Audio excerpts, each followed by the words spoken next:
Si je vous dis prise de parole en public, je pense qu'un des premiers mots qui vous est venu à l'esprit, c'est la peur de parler en public.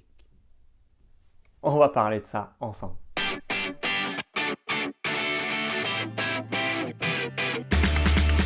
La peur de parler en public. C'est probablement le sujet le plus répandu dès qu'on parle de prise de parole en public. On le retrouve partout, il y a des anciennes études qui disent même que parler en public fait plus peur que mourir.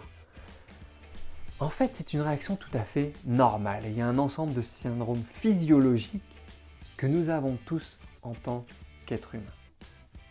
Alors peut-être que vous, si vous avez peur de prendre la parole en public, vous dites mais les autres, comment ils font ?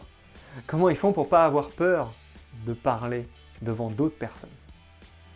La grande majorité, si pas la totalité des personnes qui n'ont pas peur de parler en public, savent que c'est une compétence.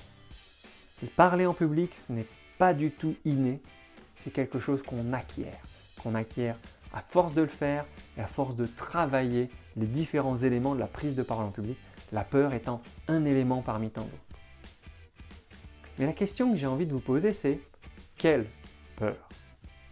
De quoi est-ce que vous avez peur quand vous voulez parler en public? Est-ce que c'est la peur du ridicule? La peur de dire des bêtises? La peur de rien avoir à dire? Une peur plus viscérale, quelque chose qui est plus dans le corps, qui n'est pas vraiment dans le mental? Je pense qu'il y a plusieurs peurs. En fait, en tant que magicien, moi je reconnais deux peurs. La première, je l'appelle le stress. Le stress pour moi, c'est ne pas être suffisamment prêt, ne pas savoir quoi faire, ne pas savoir quoi dire, ne pas savoir comment le faire ou comment le dire. La bonne nouvelle, c'est que le stress, il est assez facile à faire partir.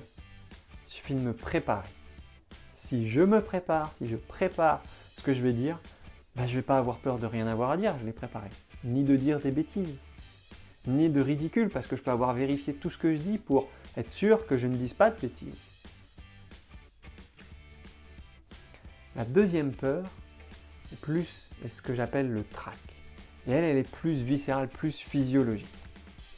En fait, quand notre corps se retrouve face et que notre cerveau perçoit que nous sommes face à un ensemble d'autres êtres, humains ou animaux, il y a une partie de notre cerveau qui va nous dire danger, tous ces individus-là, tous ces animaux, tous ces êtres humains-là, pourrait te sauter dessus, te taper dessus, te frapper, te mettre à mort.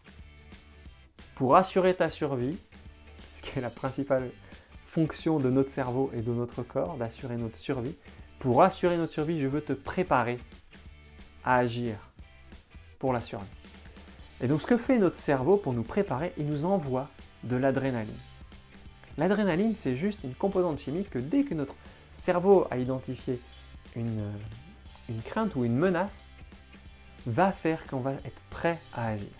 L'adrénaline est en fait un poison pour le corps. Et la seule manière de dissoudre ce poison, c'est de bouger. De bouger. Soit de fuir, soit de se battre, mais de bouger. En fait, quand on a toutes ces palpitations, les mains qui tremblent, les mains moites, ou qu'on a envie d'aller faire pipi, c'est juste notre corps qui nous prépare à affronter une situation. Donc, c'est pas une peur qui est irrémédiable, c'est juste savoir qu'on va agir et qu'on peut agir, qu'on est en fait dans les meilleures conditions corporellement pour agir lorsqu'on a le trac. Donc si vous avez peur de prendre la parole en public, la première question à vous poser, c'est quelle peur de parler en public? Qu'est-ce qui est derrière ce mot peur de parler en public? Sans savoir ce qui est derrière, il n'y a aucun outil qui sera efficace parce que vous allez piocher plic-ploc sans vraiment cibler la cause de votre peur. Et s'il y a plusieurs causes, la bonne nouvelle, il y a plusieurs outils. Et ne pas avoir peur avant de prendre la parole en public, c'est le tout début d'un discours qui déchire. Ça vous a plu? Vous en voulez encore? Parfait, ça me fait plaisir. Inscrivez-vous tout simplement à la chaîne YouTube ou alors inscrivez-vous à la mailing list, comme ça en plus de voir les vidéos sur YouTube, vous aurez les annonces pour des conférences en ligne gratuites, même des partages d'articles, bref, tout pour avoir un discours qui déchire.